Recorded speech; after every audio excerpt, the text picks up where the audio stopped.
Sigurður, 9 stiga tap gegn Keflavík. Hvað gerist það okkur? Af hverju heldur þið tapið þessum? Það eru sóknarfrákast. Þeir fengu ykkur 10 sóknarfrákast fyrsta leikluta. Og það var bara of mikið. Við getum ekki komið hingað og við spilaði fína vörn, og skjóta erfiðu skotum, það klikka. Svo sækjum við ekki frákast og þá er leiðin. Það er bara full erfitt. Þannig að við komum okkur inn í leikinn aftur, svo mistum við hann frá okkur. Komum okkur inn í leikinn, við vorum alltaf að dansa við þá, en 10 sóknarfrákast eru mögulega 20 auka stigum.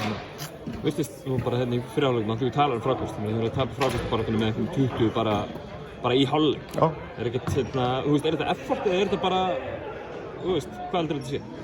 Já, bæði og svona, það er þetta bæði Milka og Geiki góður í því að koma sér í réttar stöður og annað slíkt. Þannig að ef maður er að hjálpa þá er þetta að hjálpa og berjast við þá, en við gerum þetta bara illa, gerum þetta ekki nógu vel og ekki nógu mikið barátta. Það er það sem að vantaði hjá okkur.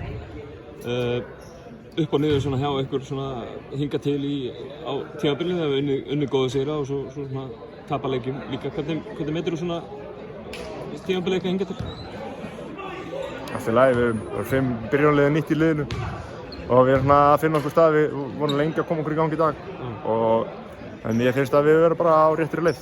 Ég er ekkert stressað mig sko. Verkefnin eru aldrei lítil í þessari deild. Þú fáið Íslandsmeistarana í heimsókn næsta fimmtudag. Þið bara spenntir fyrir því? Jú, ég minna að við ætlum að halda okkur í toppbaráttunni, þá verðum við að vinna þann leik. Frábært, takk.